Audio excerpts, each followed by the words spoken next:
Hello hi welcome back to touch of Telugu taste. ఎన్నో పోషకాలు ఉన్నటువంటి ఈ యొక్క దోశ ఎలా చేయాలో ఇప్పుడు తెలుసుకుందాం. ముందుగా ఒక గ్లాస్ కందిపప్పు తీసుకోవాలి. ఏ గ్లాస్తో అయితే మనం ఒకే గ్లాస్ కొలత పెట్టుకొని మీ దగ్గర ఉన్న అన్ని నేను చెప్పిన ఈ పప్పులన్నిటిని కలిపి అదే గ్లాస్తో తీసుకోవాలి. ముందుగా కందిపప్పు తీసుకున్నాను. తర్వాత అదే గ్లాస్తో పెసరపప్పు లేదా పెసలు, ఇంట్లో ఉన్న పెసలు ఉన్నా కూడా ఏ విధంగా యూస్ చేసుకోవచ్చు. పొట్టు తీయని మినప్పప్పు లేదా మినపగుళ్ళు అయినా వేసుకోవచ్చు. ఇప్పుడు ఇవన్నిటిని తర్వాత వచ్చి శనగపప్పు అండి. ఇప్పుడు ఇవన్నిటిని బాగా కలుపుకోవాలి. ఇప్పుడు ఈ పప్పులన్నిటికీ కూడా డబల్ అంటే ఒక గ్లాసు పప్పు తీసుకుంటున్నాం కదండి. ఒక గ్లాస్ పప్పుకి 2 గ్లాసుల బియ్యం తీసుకోవాలి. 2 గ్లాసుల బియ్యం తీసుకొని ఇప్పుడు వీటన్నిటిని చక్కగా వాష్ చేసి పెట్టుకోవాలి.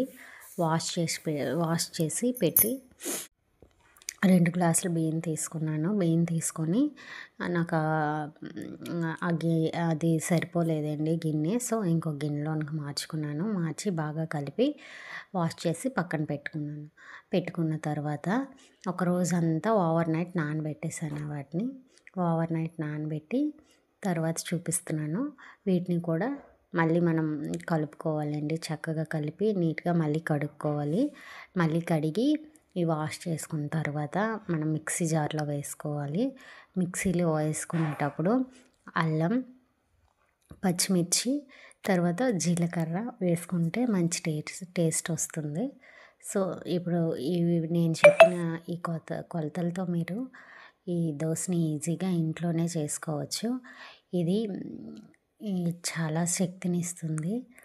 వెయిట్ లాస్ అవ్వాలనుకునేవారు కూడా ఈ దోశను యూస్ చేయొచ్చు. ఎందుకంటే పప్పులు అనేవి అంత త్వరగా జీర్ణం కావు కదా. సో ఆకలి అనేది వేయదు వేగంగా ఈ దోశ వల్ల. ఈ దోశ తింటే ప్రోటీన్ రిచ్. డయాబెటీస్ ఉన్న వాళ్ళు కూడా ఈ పప్పు దోశ తింటే చక్కగా వాళ్ళకి కూడా ప్రోటీన్ అందినట్లు ఉంటుంది. తర్వాత చెప్పాను కదా ముందు మనం చెప్పినట్లు ఎక్కువసేపు ఆకలి అనేది వేయదు. సో మీరు కూడా ఈ రెసిపీ ట్రై చేయండి.